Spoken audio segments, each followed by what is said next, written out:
So our right Vishuddhi, we have to have a temperament, a culture, a style, a behavior, which has got the quality of Sri Krishna, which is called as Madhurya, means melodious. Melodious. You should talk in such a manner that it should be melodious. The person who listens to you listens as if he is listening to the flute of Sri Krishna.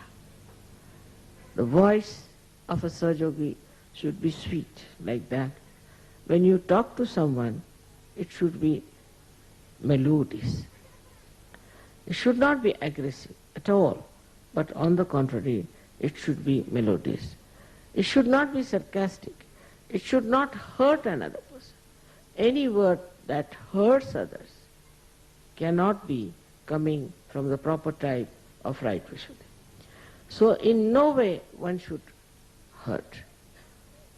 I wish all the Sahajogis develop that melodious voice of Sri Krishna as their Vishuddhi is awakened. Madhurya, in his behavior, Madhurya is, see, while talking to someone, there are so many gestures by which you can express your Madhurya. For example, especially in Italy and other places, I have seen people use too much of their hands. This is also Sri Krishna's style. So they use their hands in such a way that sometimes you don't understand what they are meaning. And sometimes it can be quite aggressive also, the way they use their hands. Now the hands must be used in such a way that it should create madhurya. I have seen this in Russia, or especially in Eastern blocs, where people, they have to express their love. Just this. You have to say namaste. The whole expression is so sweet, and also their heart is very full when they see me. So they don't know how to express it. So they just put their hands like this. Or they feel shy, they do like this. Very, very sweet things they express through their hands, through their eyes. It is the tears that really create such clouds of, I should say, very dense clouds of compassion in my heart when I see their eyes expressing their love for me. Everything, the tears, everything, that's the face, the eyes, the hands, all this belong to Sri Krishna. So in their behavior, in their talking, how they express themselves. All these things, expressions are coming out of Sri Krishna's grace.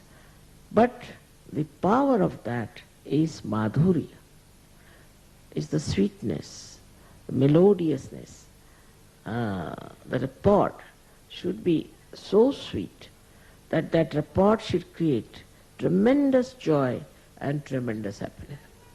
As you have heard the song of Baba Mama's, On My Eyes, only I looked at him, I says with that glance, that generated that beautiful music in him. So as far as possible,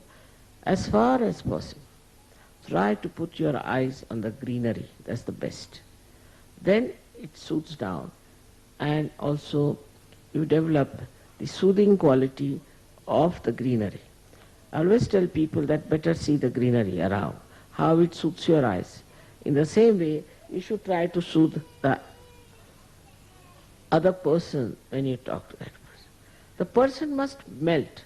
Instead of that, if you start arguing and fighting with that person will never melt. On the contrary, you will be adding fire, more fire to that person. That was the quality of Sri Krishna, is the madhurya. And that is expressed in his lifetime, how he beautifully managed to say things in his own sweetness, especially in his childhood.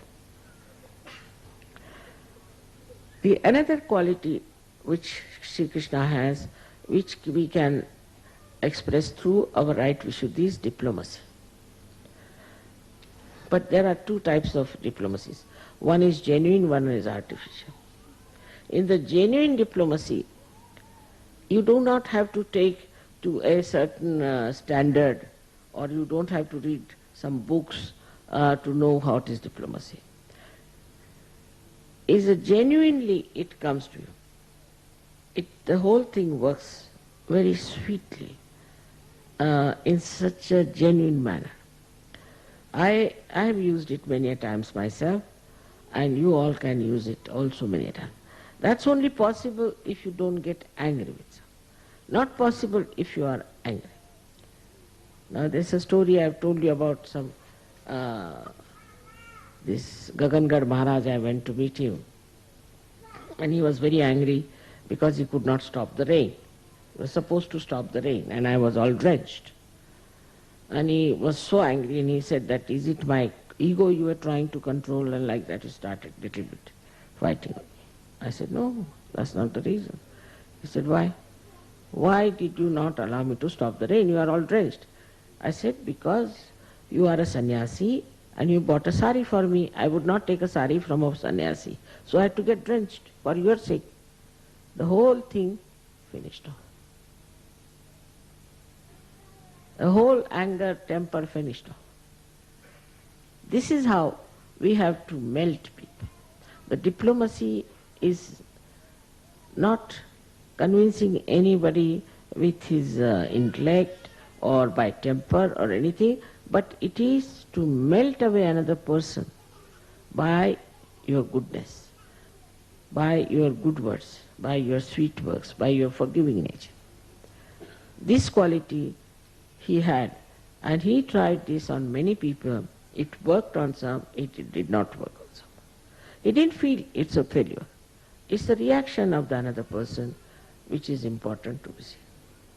So this quality of right Vishuddhi you should have is to talk to others and melt them away. About Sri Krishna, whatever is to be said is less than what is said, I always feel. And that his main work is through our brain. That is Virat. He works through our brain. And as Shiva works through our heart, he works through our brain. And after Sahaja Yoga, after enlightenment, all the subtleties of the brain and the knowledge starts manifesting and expressing itself. But the greatest thing that happens, that integration takes place in your brain. It's not that your heart wants one thing and your brain wants another thing. The integration takes place, and when that integration takes place, it's so easy to lead a very dharmic life.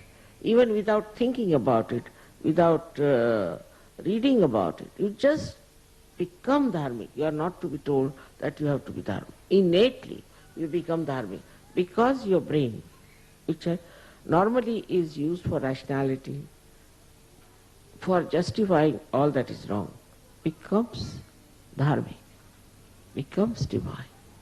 This is the greatest thing that Sri Krishna does to you, is to make your brain itself dharmic. It becomes a vehicle of understanding dharma, of leading a dharmic life, and of standing firmly on dharma. It's the brain. It is the brain which really mostly takes you away from dharma, apart from black magic. But once your Sahasrara is opened out, Virata is expressed, then you are amazed at yourself. The one who was indulging into everything, thinking this is pleasure, this is my right, I should have done it, who else can tell me and all that. Suddenly you become a prophet. This is the greatest blessing of Sri Krishna, that he is Virat, and the Virat is your brain, and the brain of God Almighty is Virat. So this is what one has to realize, that after realization a person gets ideas which are always constructive. And if they are not, then you are not yet a Sahaja. Constructive and dharmic. That is very, very important for us to understand where is our mind going. Is it contradicting? It is telling something else than what it is. We have to just keep a watch, and you will be amazed to see how your brain has changed its ways. The upside brain has become normal. This you can get very easily if you just meditate every day and see for yourself how the expression of your Sahasrara is penetrating into your being and is acting in your life. Then all the powers of Sahaja will be manifested, and you don't have to anymore doubt yourself, and others will never doubt. May God bless you.